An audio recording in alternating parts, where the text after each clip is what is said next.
Selamat pagi Pak M. Yusuf. M. Yusuf ya. Tadi ada sedikit ada soal pretest ya yang di sini.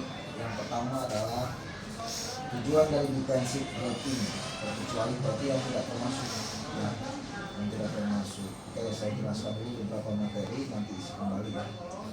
Kita tolong diperhatikan, ini adalah materi super breaker skill ya. Mudah-mudahan ini menjadi ilmu buat Pak Yusuf dijalankan dan intinya dengan materi ini kita dijauhkan dari segala hal-hal yang tidak diinginkan pada saat berjalan ya. Oke, yang pertama itu driver wajib mengecek kendaraan pada saat mau berangkat pengiriman atau di pagi harinya ya, dengan melakukan pengecekan, yaitu dengan metode balok ya. Balok itu adalah suatu singkatan ya, yang supaya kita mudah mengingatnya, yang dimana untuk huruf B-nya itu adalah pemeriksaan bodi dan ban ya. Periksa terlebih dahulu bodi kendaraan, periksa ban pakai dan ban cadangan ya. Terus untuk huruf A-nya itu adalah pemeriksaan air ya, air radiator atau air whisper ya. Untuk huruf A-nya adalah pemeriksaan kelistrikan ya. Periksa terlebih dahulu mulai dari lampu-lampu, lampu sen, lampu rem, semuanya periksa ya. Itu harus dalam keadaan kondisi baik ya. Kalau ada kendala kerusakan, secepatnya minta pengajuan untuk perbaikan terlebih dahulu ya. Untuk huruf O-nya adalah pemeriksaan oli ya. Pastikan tidak ada rembesan oli di bagian mesin, tidak ada rembesan di bagian trombol, itu untuk minyak rem ya, trombol dan master rem. Pastikan terlebih dahulu. Kalau ada kerusakan, hal yang sama, pengajuan perbaikan terlebih dahulu ya, jangan dilanjutkan untuk pengiriman. Untuk huruf K-nya adalah periksa kelengkapan seperti dongkrak ya, kunci roda, segitiga, SIM dan STNK, itu pastikan terbawa ya. Oke, saya lanjut. Nah, ini defensive driving. Apa sih arti dari defensive? Defensif adalah perilaku pengemudi yang menerapkan metode safety driving sehingga mampu mengidentifikasi bahaya dengan mengambil risiko yang paling rendah ya. Apa tujuan dari defensive driving? Yang pertama, tidak menjadi penyebab kecelakaan, tidak menjadi pemicu kecelakaan, tidak terlibat dalam kecelakaan. Untuk poin yang pertama, tidak menjadi penyebab kecelakaan itu ada dua faktor. Yang pertama yaitu bisa jadi dari kendaraannya, yang kedua dari si pengemudi ya. Untuk poin yang kedua, tidak menjadi pemicu kecelakaan. Nah, ini biasanya didominasi oleh si pengemudi ya. Si pengemudi bisa saja saat mengemudi kendaraan itu secara ugal-ugalan, atau dalam kondisi mengantuk, atau dalam kondisi mabuk ya, itu bisa menjadi pemicu kecelakaan. Untuk poin yang ketiga, tidak terlibat dalam kecelakaan. Nah, ini biasanya si driver tidak jaga jarak aman saat mengemudi ya. Contoh potensi kecelakaan. Nah, ini ada beberapa foto yang sering terjadi kecelakaan. Yang pertama adalah jalan yang menurun yang berbelok-belok. Berarti pada saat kita menemukan jalan seperti ini, kita harus mengurangi kecepatan ya. Pada saat kita mau masuki tikungan, jangan lupa kita selalu membunyikan klakson ya, sebagai tanda kepada pengendara dari lawan arah kita ya. Terus pengendara roda 2 ya, biasanya digunakan oleh kaum ibu yang lampu sensitif berbelok ke kanan ya. Nah, pada saat di depan kita ada pengendara seperti ini, berikan tanda lampu atau klakson ya. Pertigaan dan persimpangan kita harus selalu lebih waspada dan mengurangi kecepatan, muatan yang berlebihan ya. Oke, saya lanjut. 5 langkah dasar defensive driving. Yang pertama, pahami dinamika kendaraan ya, jaga jarak aman dengan mengemudi, selalu awasi kondisi sekitar, waspada blind spot, hindari distraksi dan paham arah jalan.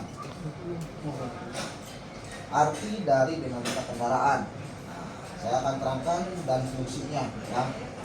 Pahami, kenali kendaraan Anda.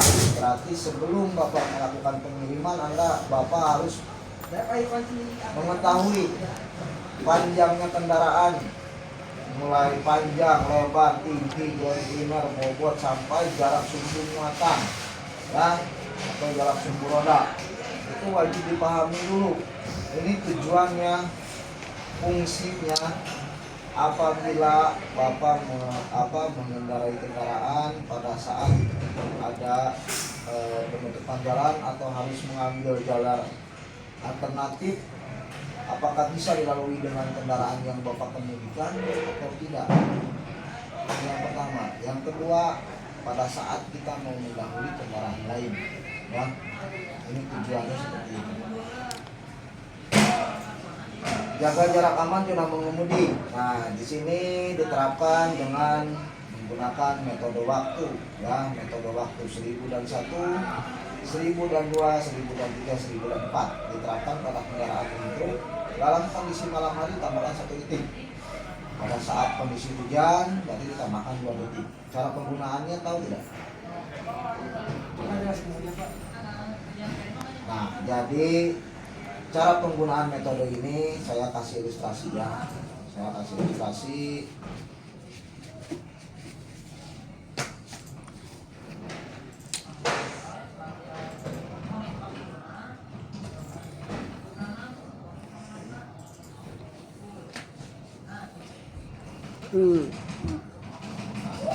Saya kasih ilustrasi. Ini anggapannya unit kita, ya, unit kilo. Nah, pada saat kita mau mendahului atau pada saat kita sedang berkendara untuk melakukan jaga jarak aman, kita berhitung 1001, 1002, 1003. Apabila sudah terlalu rapat berarti kita mengurangi kecepatan, ya. Bedanya apabila kita berhitung sampai 1004 kita masih ada jarak, ya, jarak dengan kendaraan di depan kita, berarti kita sudah safety. Tujuannya apa? Tujuannya adalah apabila si kendaraan di depan kita ini berhenti secara mendadak, kita masih memiliki ruangan untuk melakukan pengereman, ya, atau banting setir supaya tidak menabrak kendaraan yang di depan kita, ya. Atau secara menghitungnya dengan benda mati yang berada di samping kiri atau samping kanan, mau berbentuk pohon atau mau berbentuk tiang listrik, ya, hitung saja, ya. Sudah paham? Oke, saya lanjut. MAR, ya.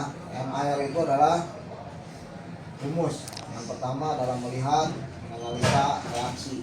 Rumus ini digunakan pada saat kita mau mendahului. Yang pertama adalah kita melihat situasi yang berada di belakang kita, apakah sudah aman atau belum. Itu yang pertama. Yang kedua, kalau sekiranya sudah aman di belakang kita, berarti kita bergeser untuk melihat situasi di depan kita, ya. Apa di depan kita sudah aman atau belum. Apabila sudah aman berarti kita baru lari ke analisa. Kita lari ke analisa terlebih dahulu, yaitu tadi kita sudah memahami panjangnya kendaraan kita, berapa kecepatan kendaraan yang akan didahului oleh kita, dan berapa yang akan ditambah kecepatannya sama Pak Yusuf, ya, yang dikendarai ini. Kalau itu sudah terhitung, sudah teranalisa, baru kita lari ke reaksi. Reaksi itu berarti kita mulai mendahului, ya, dengan aman dan memberikan lampu sen, ya. Sedikit saya bertanya, apabila kecepatan kendaraan di depan kita kecepatannya 30 km, wajib dia tidak sama kita dahulu? Tidak. Oke, bagus. Karena pada dasarnya negara kita itu diwajibkan untuk antri, ya. Kita boleh mendahului apabila kendaraan di depan kita di bawah dari 20 km per jam atau dalam kondisi hujan, contoh halnya ambulan, pemadam kebakaran.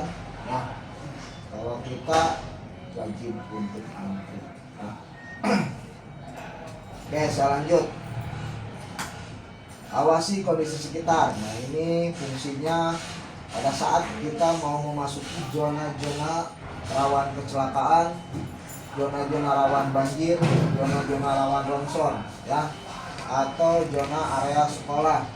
kita wajib untuk lebih waspada atau lebih mengawasi ya.